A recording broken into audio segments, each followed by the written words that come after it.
Dukes Nation, this is your home for all things Duquesne University athletics, whether it's basketball or football or soccer or lacrosse or volleyball, track and field, golf, swimming, you name it, everything in between. If it's happening at UPMC Cooper Fieldhouse, Arthur J. Rooney Athletic Field, or anywhere our Dukes play, you're going to hear about it here. Hello and welcome, Dukes fans. You are looking at co-producer Rudy Longarini inside the worldwide headquarters and studios of All Dukes Sports Talk.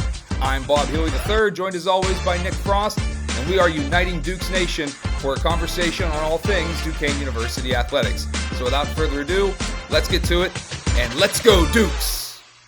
Hey Dukes Nation, welcome back to another episode of All Dukes Sports Talk. It is our second summer or off-season episode, if you will, of 2025, heading into the 25-26 school year. I'm Bob Huey III, as always, joined by Nick Frost.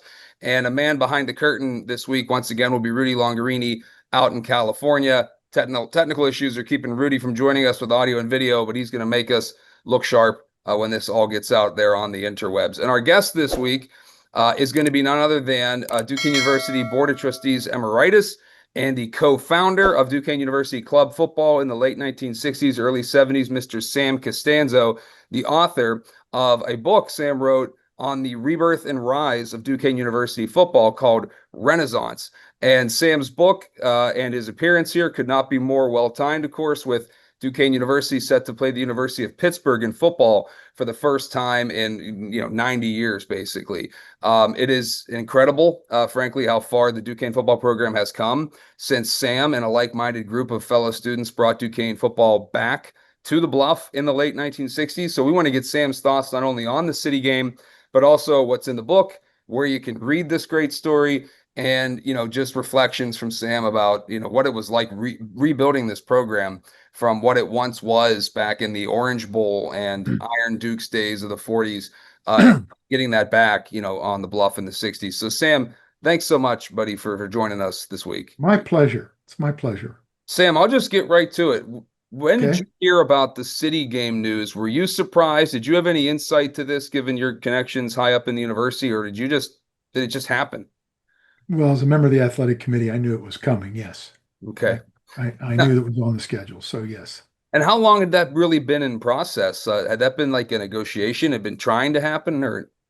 Well, that's really a question that Dave Harper would answer best, but I'm fairly certain that this has been going on for a couple of years. That's really cool. To play for Duquesne-Pitt to play. Yes. Well, credit to Pitt, who obviously has a lot more to lose in this game than Duquesne does. I mean, we're all very excited, of course, to play Pitt. And I can tell you that I've never imagined in my wildest dreams. I was a Duquesne Duke from 01 to 04 on the football team. And we would have loved to have played any FBS school. And in 2014, when the Dukes, I believe it was 14, played Buffalo, I went to that game because, hey, we're playing an FBS or 1A school. But I never could have imagined that we'd be playing Power 5 schools, and especially Pitt, big brother down the street. I mean, that's got to seem almost surreal, doesn't it, Sam, considering, you sitting up on the 13th floor of St. Martin's just planning this out way back in 1969? Yeah, well, there were some good teams in the club days. There were 80 teams that played club football back in 69. A good many of them were in the East, Northeast that had dropped football, and there were basketball schools, Fordham, St. John's, Georgetown, all these schools. So you had some really good old football programs coming back and played club football.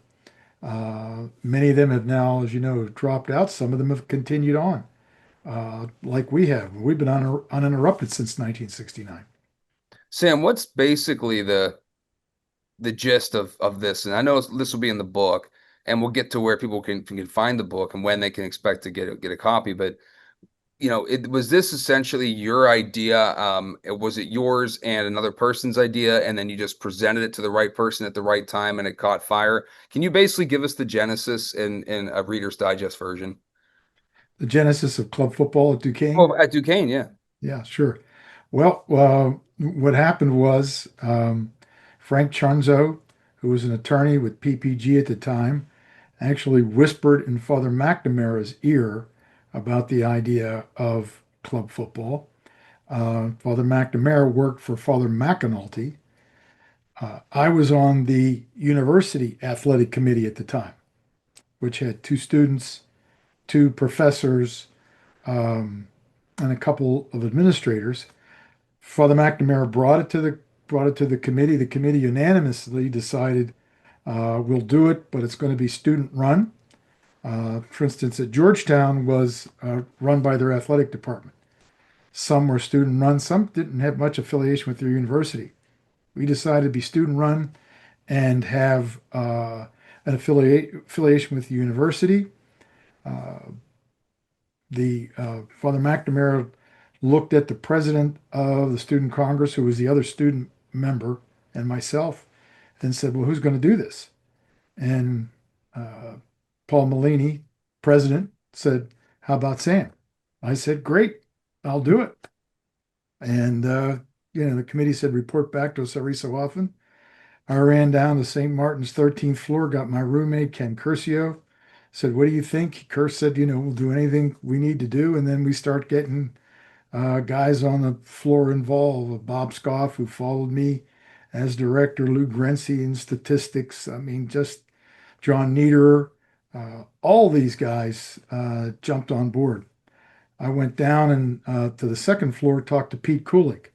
Pete had been a basketball player, been a high scorer on the freshman team, got hurt, had some leg and knee injuries, so he wasn't playing. And he thought he was good friends with all the guys on the floor. He said, "Sure, let's do it." And I said, "Why don't you? We'll be co-founders. You be the first director." He was very gracious and said, "Well, why don't we be co-directors?" I said, "Yeah, it doesn't work. You need one guy in charge.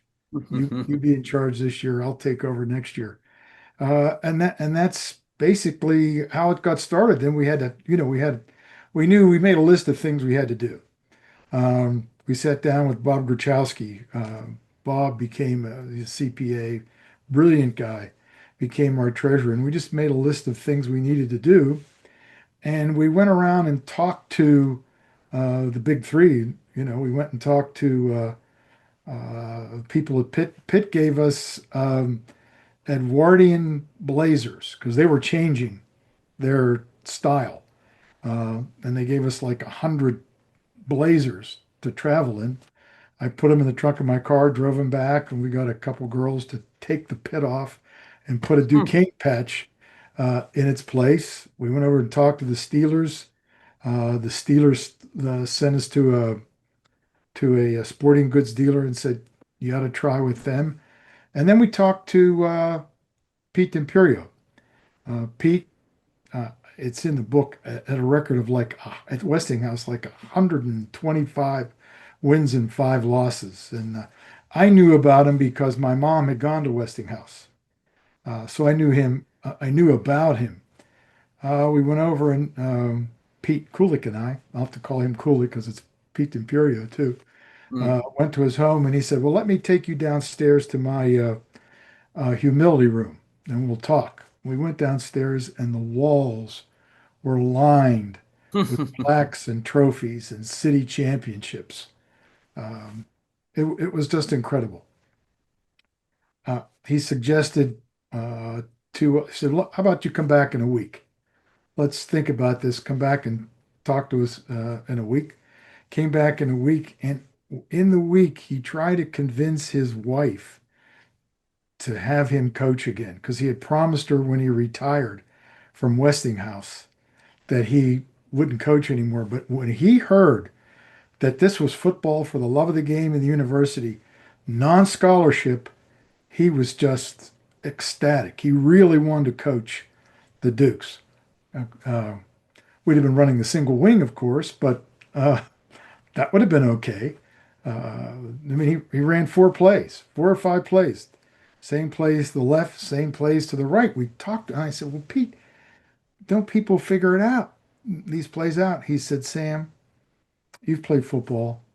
Do people jump around in front of you? Linebackers jump in, jump out, defensive tackles move around, safeties come up." I said, "Well, sure, sure, Pete." He said, "If you only run 5 plays and you run it every day for 2 hours, I don't care if you run an 11-0 or you run a 10-1. My guys, my team knows how to block it." You know, proof's in the pudding. So, with his recommendation, we hired a gentleman, Joe Nicoletti, who had played for Pete at Westinghouse, and he was our first coach. He brought along Frank Lucido. Frank was a small college All-American, linebacker, played some guard at Slippery Rock. Then the first thing they did, which was a great idea, we hadn't thought about it, that 13th floor group of administrators, those guys were just the greatest. And they've all done very well in life too, was have spring practice. We didn't even think about spring ball. And we went out and had spring ball. Unfortunately, some of the guys had to drop off because they had to work and they just couldn't continue. They just couldn't continue. Um, anyway, Well, uh, Sam, how did you even find players? And by the way, if for whatever weird reason I get kicked out again, I'll come back in and Nick can carry on with the questioning. Um, but Sam, how did you, I mean, because you're talking about, first of all, I think it's amazing that, I mean, Nick, you were a student at Duquesne. Some of the guys on my floor at my dorm, I wouldn't trust to, carry No. a dozen eggs down the hall, and they're running a football program. But how did you find players? I mean, how did you get? I mean, football is not only 22 guys ideally, right? And with special teams and everything, guys, you don't want to have guys play both ways. You need depth. I mean, how do you get enough people with starting from scratch, Sam, to come play this game? well, we had a very, very powerful intramural league, led mostly by two teams, the Sheiks and the Playboys. And you played there were 40 teams. There were games going on all the time on campus, Moorfield, Herschel Field, all the time. And lots and lots of guys who played high school football that were very serious. Um, and really, kids were getting injured every week. Somebody was going to Mercy Hospital. So it was pretty clear that it was time for us to to move on to football. And how did we recruit? I went right over to the Playboys and picked up Jerry Buffo and Jack DeRoer. Really, a couple years later, both of those guys have been All-American linebackers. And I think the Yankees were looking at Jack DeRoer as a third baseman. I believe Jerry had a shot at West Virginia until he had injured his hip. We got Bubba. Bill Reed had played for the Dukes basketball team, 6'7", 300 pounds, and that was a big time football player. And Bubba, we went over the Sheiks and got guys like Pete Rondinero. Siena was a phenomenal quarterback. Well, Dan's passed on, but his first year, Dan's first year, which was our second year of football, Eris quarterbacked that team, and he'll tell you it was one of his favorite quarterbacks of all time. So we went right to those. I mean, the 13th floor was playing against these guys. We knew who they were, and we went and recruited them and tried to get the very best of the best and put them on the field. When you were when intramural football was happening, was that flag ball? I mean, it wasn't tackle, was it? I don't know. It's flag these days. No, it wasn't flag. It was two-hand touch. I gotcha. Yeah, and so that essentially a lot of those guys who had been maybe high school players who wanted to play intramural ball, this is a chance to play tackle football again. So, you start there, you go look at other varsity teams maybe around the campus that could get you guys. I mean, it does make sense. Can you explain to our audience who might not know these references, Sam, who the Sheiks are and the Playboys and this group of guys? These were essentially social groups, fraternities. Correct. There were fraternities. We got some great kids from the fraternities. Bill Casil, who ended up teaching at Duquesne, Carmen Bianco. The social clubs, the big social clubs were the Sheiks and Playboys. Um, and really, they emptied their teams to play club football with us. We got a few other fraternity players, and then you got some independents that came out and some guys that just came out to play football, to try out for football. But that's where the recruiting came right right from the intramural program. We just went right out and start talking to guys and uh, getting them to sign up and play football. There are so many moments over the years that Duquesne football has sort of played up, if you will, right? Like played teams that are in a better conference or even a better division. And I know from my days we would play. The MAC was a non-scholarship football team. The NCAA sort of forced us into away from Division III ball and up to Division I FCS. So a way to sort of get around having to do scholarship ball was to join a non-scholarship conference like the MAC. And there were players on scholarship for other sports, baseball, track, for example, with myself and a few other guys, and that was nice. But we would play the Patriot League. We would play, a number of different conferences. I've drawn a blank right now on one that was maybe the Southern Conference or something. We would play VMI or Bucknell or even Holy Cross my senior year. And by playing up, it sort of gave us. I remember playing Fordham. I remember playing Ivy League schools. It was like it helped us recruit Right. later. And it showed that we could compete with teams at a bigger level along the way. Were there moments during the club days where you guys thought we're gonna go try to punch above our weight? And were you surprised with how successful you were? And can you speak to how after just 4 years, how that built to an undefeated season and a national club championship? Well, we did. I mean, Fordham, St. John's, teams like that were really Kings, which King's College, which is a sister school to Notre Dame. We played them in Three Rivers. They were a heck of a football team.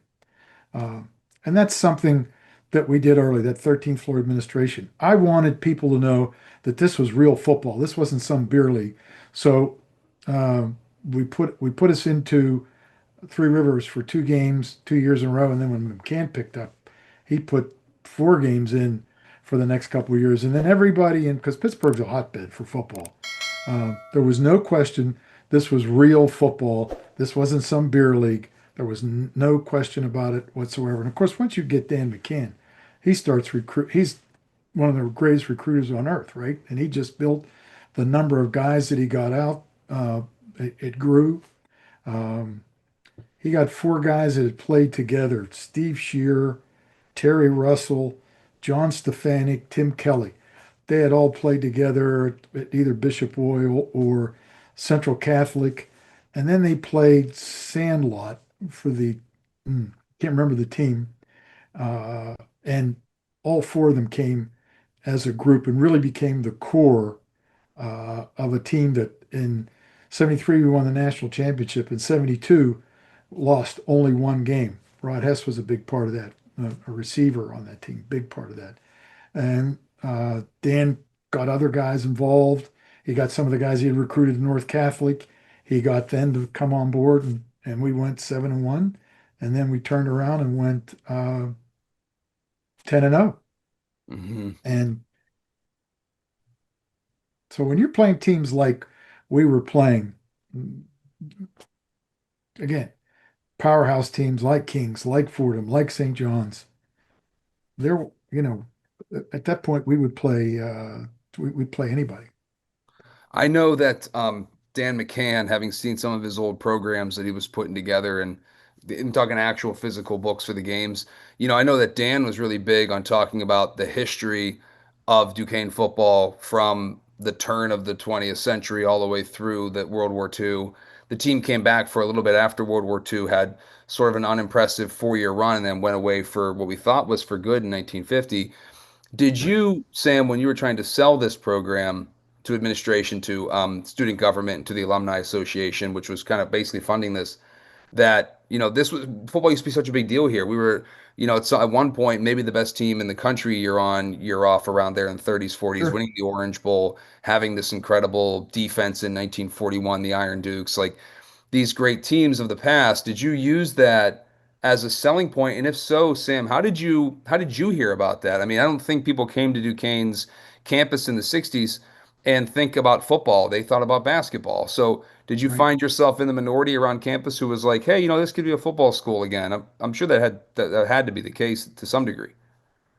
Well, we were lucky. The president of the Alumni Association, Jim O'Day, who was an executive vice president for Pittsburgh National Bank, played on that last team.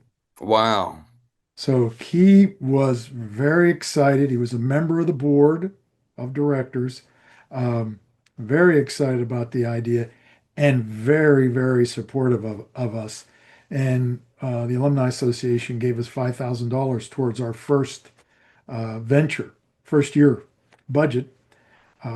So, the athletic committee was behind it. Uh, Father McNamara had talked to Father McAnulty. I mean, Pete Imperio said, "Have you talked to Father McAnulty?" And I said, "Well, Pete, Father McNamara talked to him." He said, and Pete Imperio says, "You always talk to the top man." So I went to see Father Mac. He invited me to lunch on, I think it's the fifth floor of the Union, where you can eat. And we sat down, and his first question was, after we chatted a bit, he said, "How much can you lose, Sam?" I said, "We're not going to lose, Father. We got 5,000 from the alumni, 5,000 from the students. We're going to sell programs, tickets." He said, "How much can you lose?" Mm-hmm. And Mm-hmm. I, put it together, and I said, he was a very brilliant guy, Father McAnulty. And I said, "Well, if you look at the whole budget, I guess we could lose $12,000." And he said, "Sam," because this was Vietnam time, 1969, around this country, people are burning their buildings down, they're marching.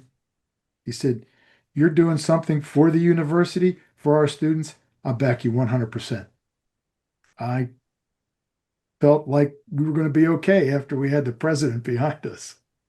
And, yeah, it wasn't like the university wasn't dealing with so many other really important things. I mean, Father Mac, legendary, right, at Duquesne with the liberal arts college named after him. There's that third alternative story and everything that Father Mac was involved in. And for him to support football was probably not an easy decision. But when you phrase it like that, hey, it's what we're here to do. We're here to serve students' interests, you know what I mean, and support their total wellness and what they want to accomplish. And so I guess in a strange way, it makes total sense to have a football program. And I mean, look, he by supporting you guys and backing you guys was proven to be true because you went on and became the best club team in the country in very short time.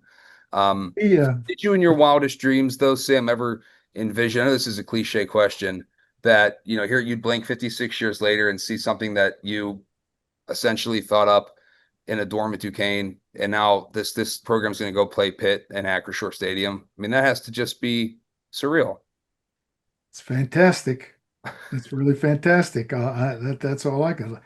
If I were 19, I'd like to play in that game myself. I can tell you Yeah. that for sure.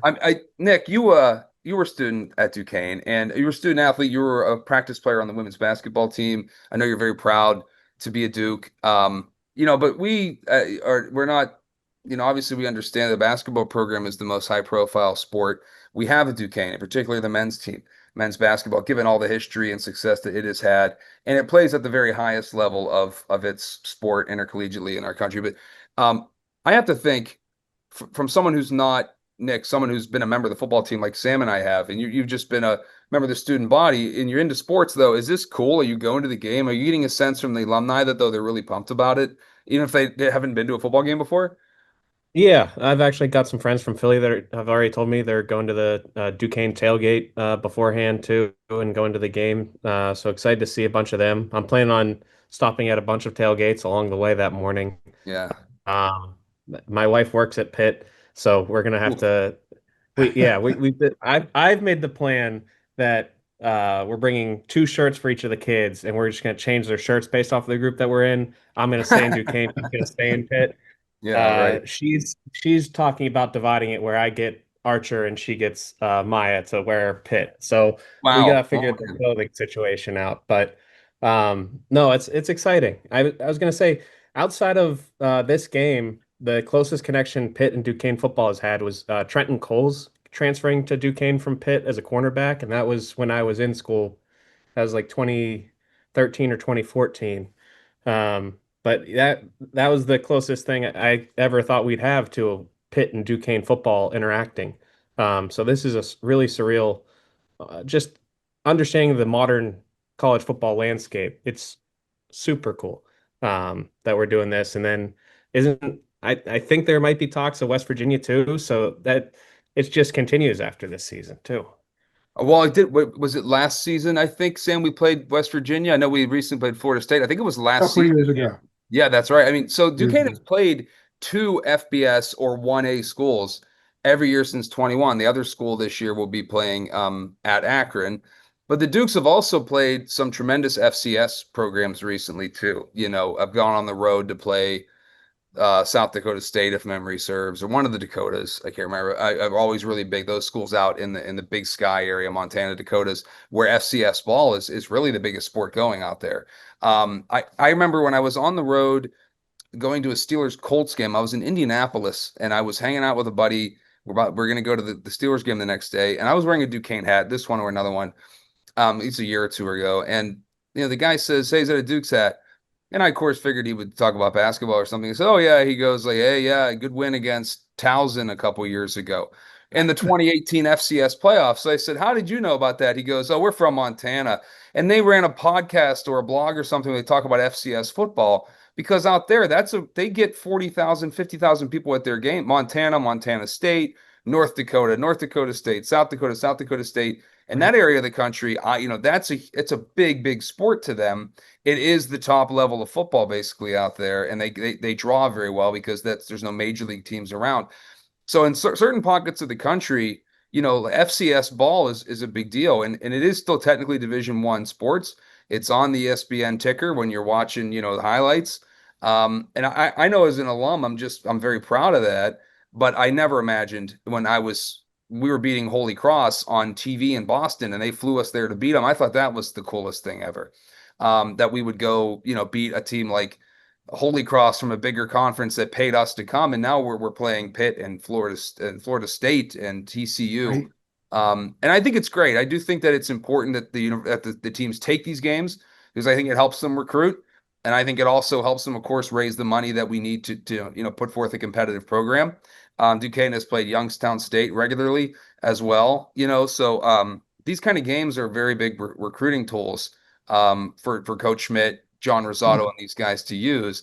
I don't think any of us expects Duquesne to win this game at Pitt, but the fact that we're there, and and if we can be competitive enough, we just arriving at that place, 56 years after Sam thought this idea back up, I think that's the coolest story of it all. Sam, I do want to tell people where they can get your book and when it officially comes out. So tell me about how this came to be, and like were you approached? Did you have this idea, and then where you published it at, and then where we can get it? Well, hopefully, it'll be in the Duquesne bookstore by the end of next week. Again, the publisher is Word Association Publishers. It should be on Amazon, so people will be able to get on Amazon to get the book. But it's not quite there yet. The book's ready. It's printed. You see it. That's the up on the screen. That's the actual book itself. But the publishers are working on getting it to Amazon. We've talked to the bookstore, getting it down to the bookstore. So it'll be out there before the game. Let's put it that way. That's great. That's great. And we'll do our best to let people know where to find this as well. Hey, I want to show you guys something real quick. I don't usually pick up my computer and move it during the podcast, but this is like my basketball background. I do a lot of stuff in front of in our shows. I've got like old news clippings and Wheaties ads with Chick Davies and stuff, but it feels like for the rest of this episode, the only right thing to do is to move this thing over to my football background because I've got a nice football wall as well that I hardly ever use for this show. But if you see back here, I've got four programs from the 1941 season when Duquesne, I think, had the best football team in the country. And then there's a program from the '04 season that celebrates the '03 national championship team that I was on. So I'm going to do the rest of the show, I think, actually in front with my football background there. And I do want to talk about the rest of this season because, and if you guys don't mind here, I'm going to share my screen so we can kind of look at this together. Give me 1 second. So we can look at the Duquesne football schedule and kind of go down a little bit here and have our audience understand a little bit about what's coming up this season. And if they haven't been into the football program or haven't followed it as much as they follow, let's say, basketball, they can understand sort of the lay of the land in FCS and what Duquesne football deals with every year. So as you can see here, and our audience should be able to see this as well, hopefully. If not, it's goduquesne.com, and that's where we find all the great information that the Sports Information Office, led by Jim Duzick, puts out on goduquesne.com. So The football stuff, Jake Davey, shout out to him. He's the football contact. Trey Staunch also down there, and Ben Parental. These guys do a great job. So you can see that the Pitt game, August 30th, is going to be at noon at Acrisure Stadium. If you're not able to get down there and find Nick and myself at a tailgate having a good time, you'll be able to watch it on ACC Network. The Dukes then played Lincoln University in a home game, and this is a school that Duquesne should be able to handle for its home opener. And then Duquesne plays Lehigh, and that's actually one of those in my day, which would be considered kind of a playing up game. This is a program that Duquesne expects to probably beat at home or be competitive against, but it hasn't been. People forget that when the Dukes won against Ohio in 2021 on the road to beat an FBS team, Duquesne had only gotten permanent bleachers in its stadium 13 years before that. I mean, the amount of when I started playing at Duquesne in the fall of '01, we still had artificial turf with temporary bleachers that went up on the Bluff Street side. And we were still in the very next year, we were, had an 11-0 regular season. It seems like we've always sort of punched above our weight, but now playing a school like Lehigh at home doesn't seem like much of a stretch, and you'd hope the Dukes would take care of business. Then Duquesne goes at Akron on September 20th. That's another FBS school. And then home against New Haven, which is a school transitioning to Division I that's not technically an NEC conference game yet. I think this team's going to officially be part of the NEC in a few years, but that's a new NEC school. That game was added to the conference. That's if memory serves me correctly on how that works out. And then you get into the conference portion of the schedule starting October 4th. And then it's sort of a gauntlet from there in games that really, really matter for the standings. Stonehill, St. Francis is homecoming and family weekend, as you can see there on October 11th. October 18th, we go to Mercyhurst. October 25th, that's at Wagner. November 8th at LIU. And then at the end, November 15th, November 22nd, versus Central Connecticut State and at Robert Morris. And this is where I think the NEC title will be decided. The NEC or Northeast Conference, Duquesne is an associate member there. So for the U basketball fans, most of our sports are played in the Atlantic 10 Conference. Women's bowling and football compete in the NEC because there's not Atlantic 10, football or women's bowling. Duquesne's home is the NEC for football. So Duquesne plays Central Connecticut State in its home finale, so that'll probably be senior day, I suppose, on November 15th. That's a very important game. Central Connecticut State was chosen preseason #1 in a poll among the league coaches. And Robert Morris was picked preseason #3, but they did get a first place vote. Duquesne had 2 first place votes, and Central Connecticut State had the others. So at Robert Morris on November 22nd, that's not a far drive over to Moon Township as well. So I recommend going to Joe Walton Stadium to check that one out. That could also possibly decide the conference. Now, ironically, Duquesne has received votes in the first FCS Top 25 major poll of the season, and Central Connecticut State did not. So nationally, Duquesne's considered to be maybe the best team in the NEC. But for right now, the NEC coaches and administrators believe that Central Connecticut State's going to be the favorite. So it's going to come down to probably these 2 final weeks. And if the Dukes are able to win the NEC with the best record and then have any kind of tiebreak that's necessary in head-to-head or something, the Dukes would be the automatic qualifier and then go compete in the FCS playoffs. And that's a bigger deal than it seems to people who maybe assume that, Duquesne football with all its conference titles is used to going to the playoffs.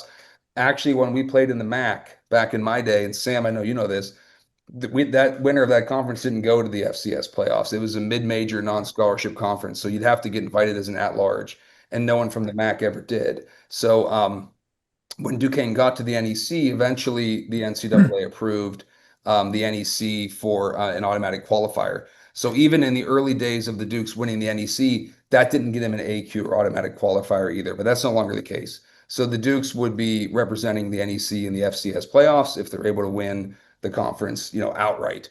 And so that's sort of how that breaks down. I think it's frankly incredible. It's the smallest Division I football stadium in the country, and yet the Dukes have won 18 conference championships in the past 30 seasons.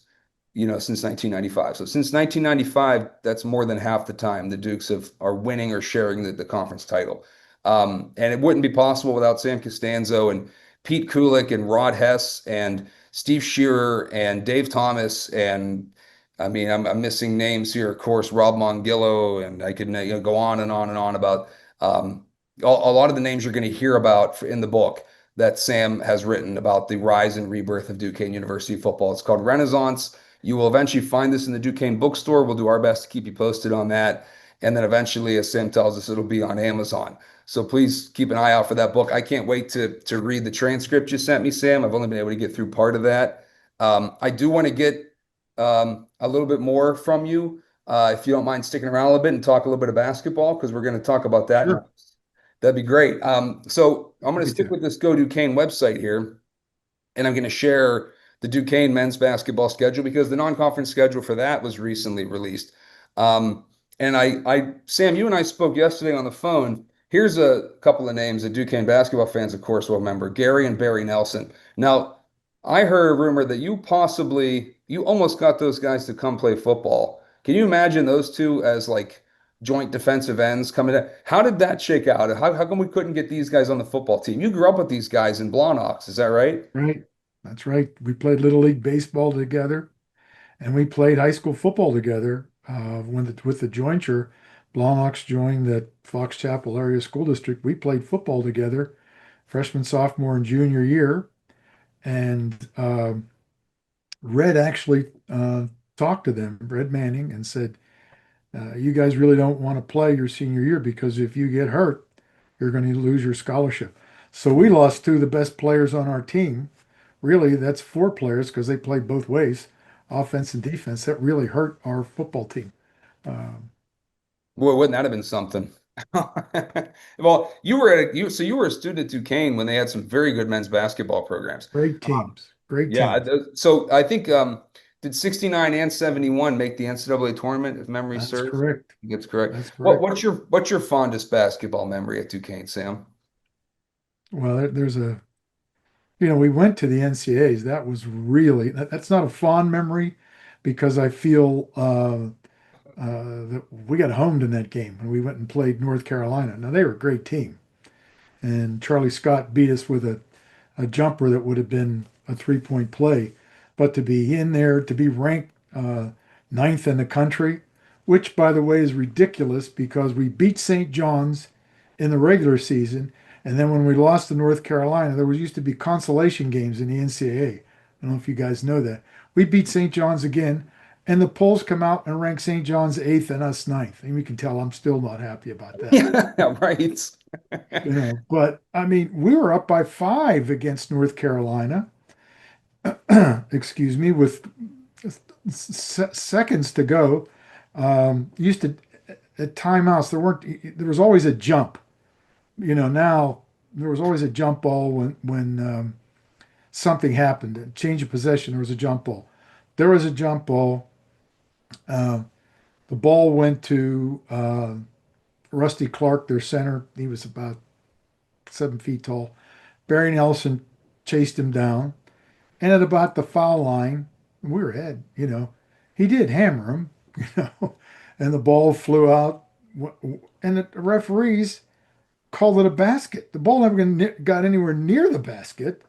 Clark goes to the free throw line, gets another shot because it's, what do they call it in basketball? We call unnecessary roughness. Now we're only up by 1. They get the ball back with time running out, and that's when Charlie Scott hits that, home run ball from almost half court and beat us by 1. It's But you're not a not bitter. great. You're not bitter at all. No, based off that description, I mean, Yeah. I can't tell any frustration still to this day. Yeah, It's long right. gone. I We, think we've had our I think my favorite basketball memories when we beat Villanova. The Villanova team in 71. We beat them at home. You'd have to look it up, but in the teens, like by 15 or 16 points. And it was I mean, they were a great team. They came in, but nobody beat us in the arena. They came to the arena. We won that game. It was very physical.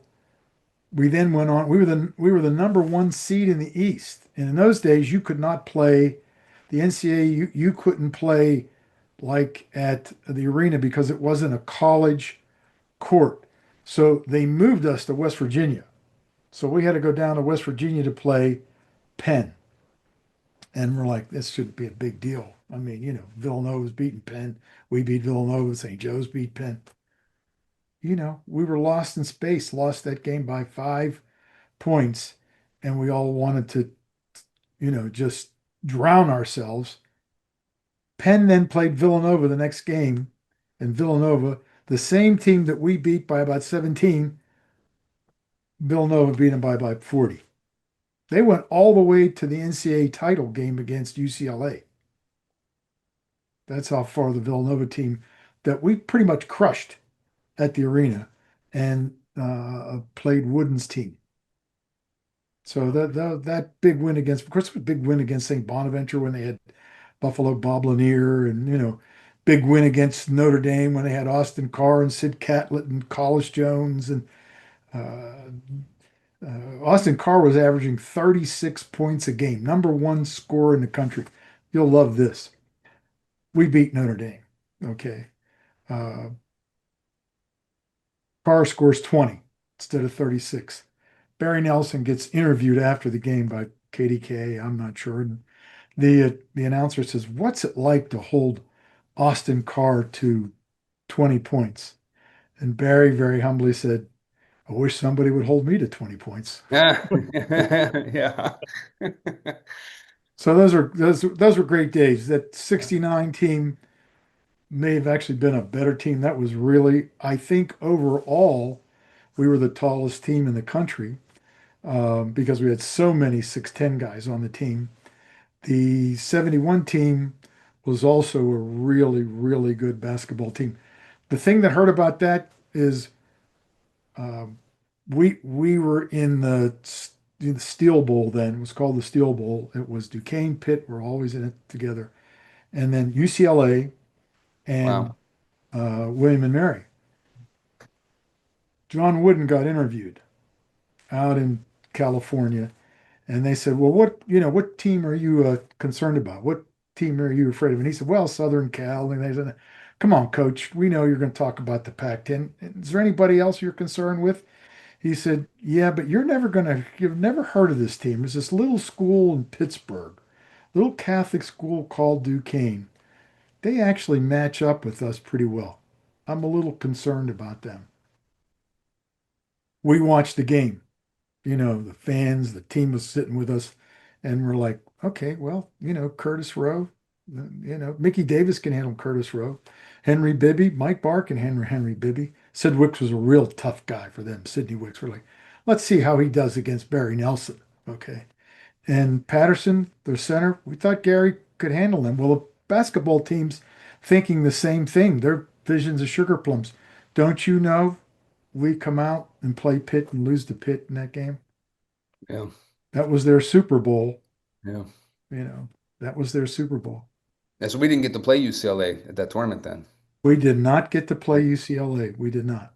Mhm. Uh, that was very, we talk about bitter. Yeah. Yeah. We're all bitter about that one. That team went on to win, I think, 21 games, and I think we only played 26 then. Mm. Those teams were both, well, the 69 team finished ninth in the country. Again, I don't know how you rate. We should at least been eighth. And then the 71 team was the number one seed in the East. 4 seeds. We're the number one seed in the East. So those were really great basketball teams. There wasn't anybody that came in. You know, we Detroit came in. Who was their coach? Oh, I Oh, you, can't. you got me. I don't know. Yeah, I mean, if I said his name, you'd know it right away. Just a character. Real. That wasn't was that Tarkanian before he went out west? Was he No, he did basketball. He's the guy that said calls freshmen. What's he call them? the Some diaper dandies? Talking about Vital? yeah, Okay. that guy. He coached That's right. Detroit, That's and right. I was thinking of a different bald guy. yep, that's the guy. That's right. And those were, I mean, we played anybody and felt like in basketball we could beat anybody and did. Again, Notre Dame, St. Bonaventure, Villanova. The team that we didn't beat was LaSalle, and LaSalle went 26-0 that year, but they were ruled ineligible and could not play in the NCAA tournament. 26-0 and didn't play in the NCAA tournament. Yet, I think fairly when the polls came out, UCLA won, LaSalle was number two. Do you recall why they weren't allowed to play? They had too many. Well, yeah, they had some recruiting violations. Yeah, sure. Okay.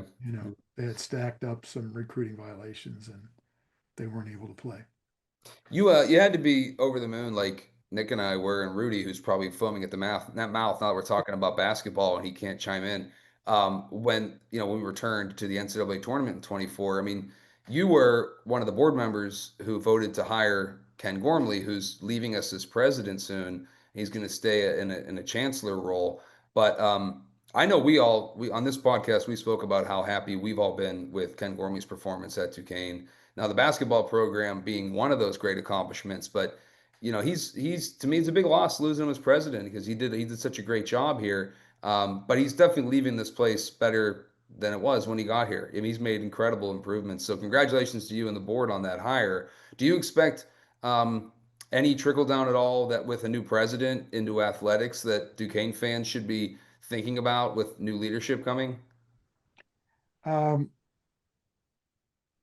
I think that we're going to be just fine. First of all, vice president of athletics is Dave Harper, and Harper's really a sharp guy. He knows he knows how to raise money. He knows how to hire coaches. He knows how to schedule. So I think we'll be fine. I have to say this: when Ken was up for president, and there were three candidates, and we got to ask them questions as a board of candidates for president. And then chairwoman of the board, Marie Miley Jones asked us to raise our hand if we had a question.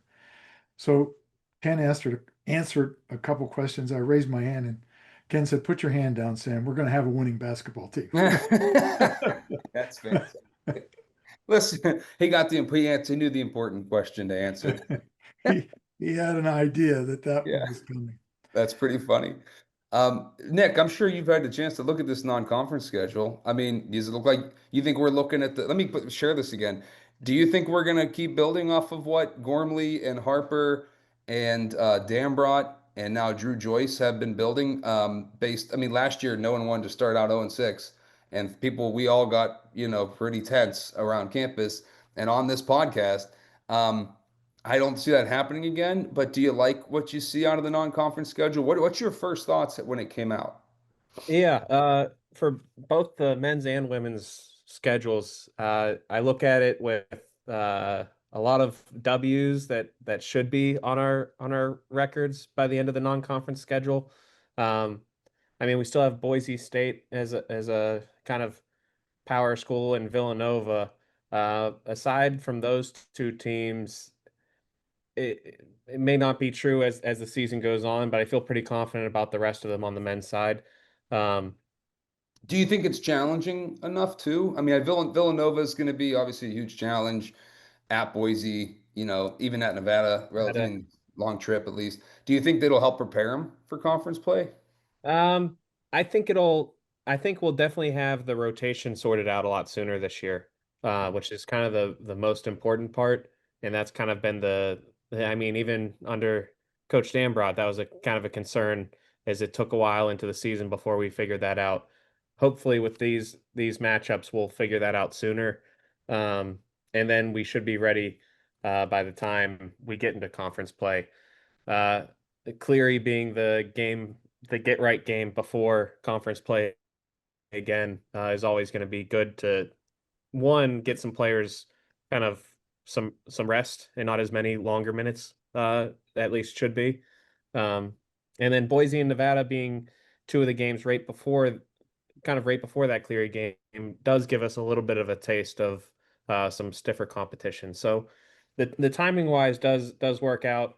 I would have liked to see, just as a competitive guy, some more bigger name schools to potentially uh, pull off an upset or build our net ranking. But I mean, you can't argue with wins if we can rack those up. And if we start out 0-5 to start off this season, I'm going to be in a bad place. Yeah, then we can get worried. Yeah, understood. Yeah. Understandable. Before I go to the women, I want to get Sam's thoughts. I'll give you mine. I agree with Nick, and I love the way that it ends, the way the non-conference schedule ends. I mean, the Cleary game makes total sense to play that school, as you said, sort of get right, get a win, get moving in the right direction, get momentum before the conference season, get some rest. Most importantly, you are going to start to see, I think, and I hope, around the Boise State Nevada Canisius game, the rotation that we want heading into conference play. But if anything has shown us from sort of the Dambrot Joyce era, they're not afraid to tinker with the lineup even throughout conference season. So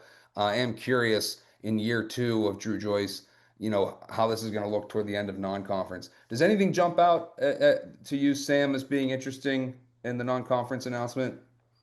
Well, first of all, remember it's Drew Joyce and Dave Harper that build the schedule. So I don't, Ken Curcio, my old roommate, who, you know, was a big factor in club football. He knows uh, what the net rankings are.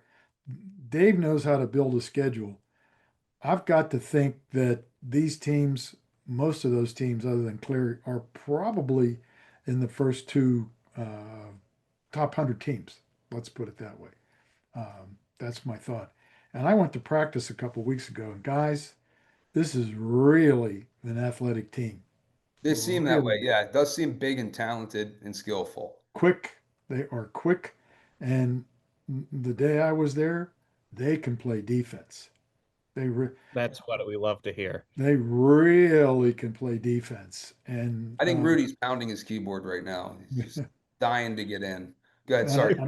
there's a point guard, and I don't know all the names yet. I don't have it in front of me. I have it in my office at I'm going to work, bring up the roster right now for us. and he can Terrence, just Terrence Ginyard is the new guy. That might be. Terrence? yes, he was at one point when they were doing a defensive drill was like at the top of the key, and you blinked your eye, and he was in the corner. I mean, blinked your eye, and he was in the corner. He is really quick, but they're deep. We have about 4, 6, 10 kids. We're deep and can play. I guess the big guy, Hughley, is 6'11", and he can play. Um, this is a very, Crawford's a guard. He's what I call an Atlantic 10 guard. Six Hmm. five, got some 6'4's, got some muscles, some strength. When we went out to Omaha and won that first game, that was great. And then we played Illinois, and they were just, like a linebackers at guard Right. and smothered us. You're not going to smother this team. This is they're quick. Dixon put on about 35 pounds, Oh, and he's wow. I and think he's Dave. still, and it's all muscle. I mean, he's got calves like my thighs now. This guy's really worked hard. Um, this is a good club, and there's a lot of talent, and it's deep, and they play well together. They share the ball. They play well together. I really look forward to the basketball team. Jake wasn't there. DeMichael wasn't at practice. That's a concern of Don't mine. scare us. Yeah, Yeah. I really hope. I'm really looking forward to seeing Jake come back and be a big part of the team again. So He was in a picture at when they were at Kennywood. he So was in the Kennywood he picture. was in the Kennywood picture. So Yeah. it's not all doom and gloom, but yeah. My daughter's got a huge kick out of that because when we go to the Kennywood, they always want to play the basketball game, right? To win the big prizes. And they end up making me shoot till I win. And sometimes I got to spend a lot of money to get one. Because, like, let's be honest, those aren't true rims. But That's right. I looked at the pictures at Kennywood, the whole basketball team had a stuffed animal. So my girls were like, see, anybody can win it. I was like, listen, your dad's not a Division I basketball player. I think Kennywood went into the red on that game when the Dukes came in. All right, good to know he was at Kennywood. I do love that there's a lot of DNA left from the 2014. I didn't like losing Kareem. I think he saw his minutes going down. I just liked him as a guy, but Yeah. I do love Jake DeMichael, who by the way is an excellent student. I've had him in class. Great guy, good student, really good, student athlete, good human. I like Jake a lot for many reasons. I do like that Max is back and he's going to play again. I think he got his footing as the season went on. Jakob Netjes, I'm a huge Netjes fan, so I love that he's back, and I also like the leadership of a guy like Dave Dixon as well. And it's comforting to me to know that there's some DNA left from that 2014, not just in the person of Drew Joyce, but in some of these players, and not just those guys I mentioned who are going to get a lot of playing time. There's even some role players, bench players, practice team players who were on that roster. I think that's really cool too. Listen, guys, for the sake of time, I want to also get to as quick as I can here. So because we're recording this pretty late in the evening on Sunday, August 10th. That's my fault for the late time. I had some plans today. I couldn't move. And so I want to get us, off at a decent hour. But I do want to mention, of course, is very worth talking about is the women's non-conference schedule as well. Now, Nick, who's closer to the women's basketball program than any of us, I want to lead with you on this again, Nick, especially and get your thoughts. They are playing Slippery Rock and West Liberty. When I noticed this when this came out, that's a little bit less challenging, I think, than the men's schedule because you have a couple of those early on. One thing I do love about the women's schedule, though, is they play Robert Morris and Pitt. We don't have to get into that, but I do love seeing that. Can I get your thoughts on the women's non-conference schedule, Nick? Yeah, I do think Robert Morris and Pitt and Navy, if we play Navy out of those three games in Annapolis, or three potential teams in Annapolis, will be the three toughest tests. Kent State is solid. The MAC usually produces a decent program as well, but I do think this will be. I mean, there's a lot of returners from last year's team, but I mean, replacing Meg as a whole and Journey And um, yeah, makes it a challenge to see what again that kind of rotation and roster. And there's a lot of opportunity, and I know there's a lot of hungry players on the women's team. So I think this schedule is kind of gearing towards seeing that rotation. They're all going to get opportunities because that playing style is not being changed of pressing and running up and down the floor all 40 minutes. Um, and again, referencing Kennywood photos, some of those girls are just so tall. yeah, It is crazy. So I'm really looking forward to that. Raven Washington, who's a forward here, but I think was listed as a potentially a guard too. Just yeah, towers over everybody else in the pictures. Really looking forward to seeing uh, what they can do. And I, from what I've heard, practices have been going well, and everybody's very excited to see how this season goes. So yeah, yeah, local kid Nadia Moore coming back, hopefully getting some more minutes in her sophomore year. Kelly, definitely. uh, there have been photos of from practice where Kelly looks like she's put in a lot of off-season work too to be prepared to play more minutes. Kind of looked a lot more like Meg in that photo than I remember seeing her last year. So that's a good model to follow after. And then Alexis Bortis is the highly hailed incoming freshman from West Virginia, the three-time Gatorade Player of the Year down there, and just a walking bucket. Right. Coach Bird referenced. Hey, Sam, there was a Duquesne women's basketball program, when you were there, but not like anything like it is now. And I don't believe it was even varsity yet. That's been cool to watch as well, how this women's team has grown, I'm sure, for you and other alumni. Actually, there was a women's team when I was there, and Steve Shear's wife played on it. Adele Shear was a Mm. guard on that team. She was a heck of a, she is, not was, a heck of an athlete. So yeah, there was women's basketball then. I want to say, yeah, this is as far back as varsity goes. I think 74, 73, 74 was like the earliest potential like varsity. And I've been told though, history wise, there were teams before that, who played, they did play intercollegiately, just not what we would consider varsity by today's standards. I see. I'm a huge fan of the women's basketball program because I like Dan Burt that much and his whole staff. And I know Nick feels the same way. And Sam, do you have a relationship with Coach Burt? Have you been and you had to have loved watching Megan play here. Do you get to some women's games? I try to get to one game a year because I go to all the men's games. It's just with my schedule, you know, it's tough to be out every Sure. night, you know, watching games. But Dan's a good guy. I know him. Been around him. He's a good guy. He's a good coach. Yes. Yeah, Were it's you part of the watch party back in, was it 2015, whenever they were getting announced for the NCAA tournament at, I think it was at PNC Park? did you go to that, Nick? I was there. Yeah. I was not in any pictures, but I got to see. It was very cool atmosphere. There was a lot of people showed up for it.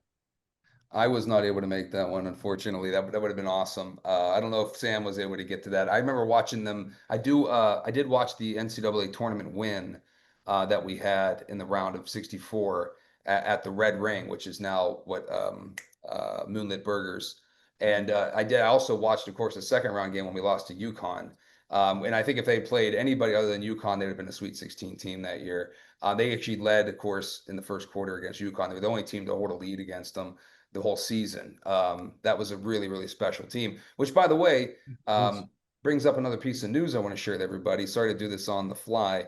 Brianna Thomas, who was a member of that team back in the day, joins the coaching staff this season for Duquesne. So she is in the school's Hall of Fame, as is Sam, by the way, as a builder. But this Brianna Thomas was a member of the team that won that NCAA tournament game and the Atlantic 10 regular season that we were talking about back in 2015-16, if I'm not mistaken. That team reached as high as number 25 in the rankings. Nick, your thoughts on the hiring of Thomas? Do you have any memories of Brianna from your days on the Bluff? Oh yeah. Bree and I were good friends back in the day.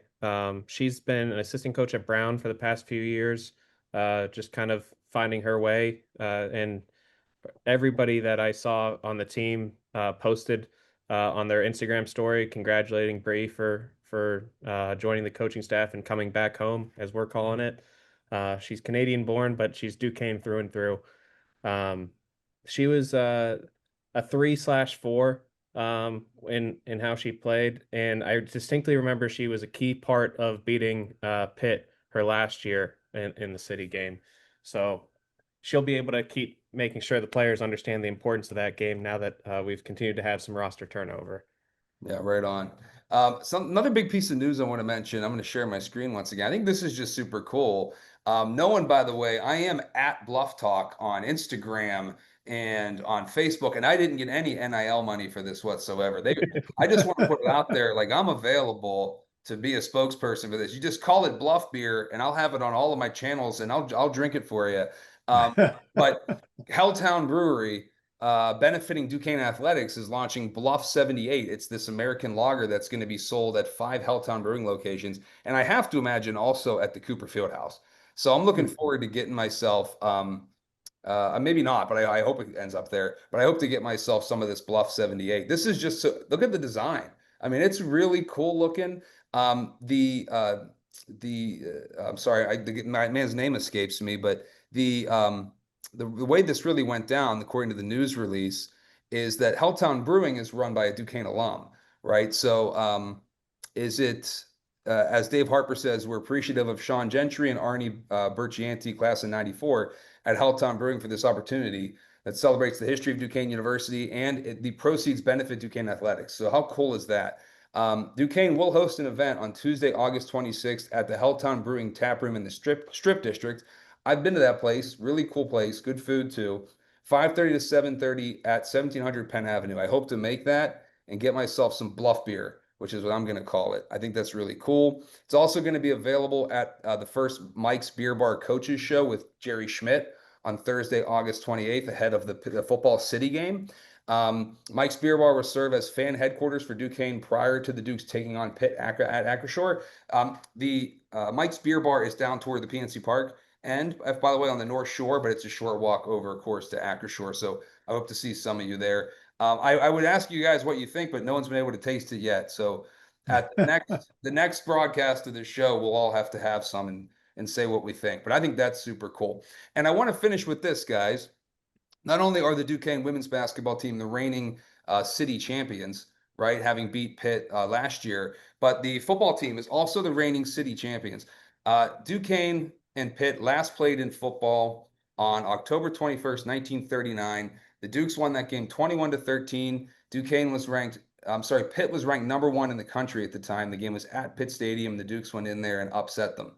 And the last time the Dukes had beat them prior to that was a 7-0 win in 1936, October 17th of 36.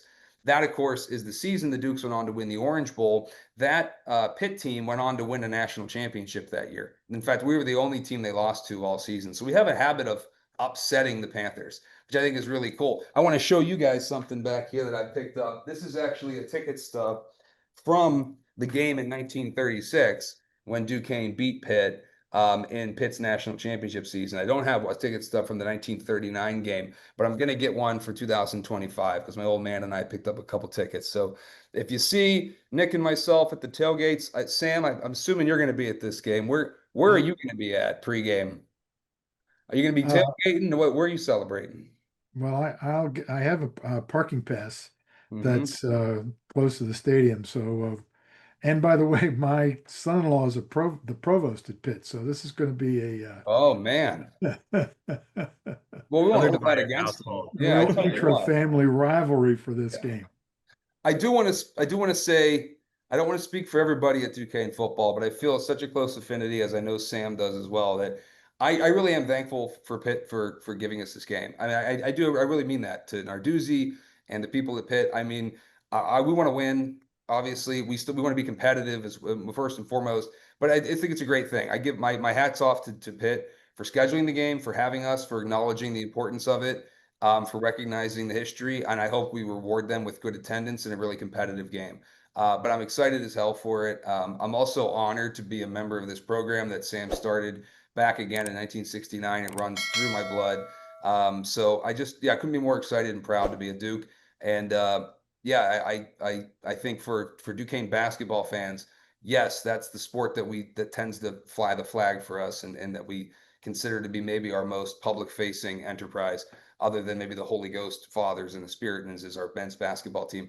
But the football program has a really rich history, and this is a chance for it to shine on a very big stage. So I think that's super cool. I hope to see it down at Acrisure Stadium. And if you want to read more about just how far this football program has come, check out Sam's book, Renaissance, the Rise and Rebirth of Duquesne University Football. You'll find it eventually at the bookstore and also at on Amazon. And once again, Sam, thanks so much for being here. And maybe we'll have you back on here again during the basketball season. We can talk more hoops.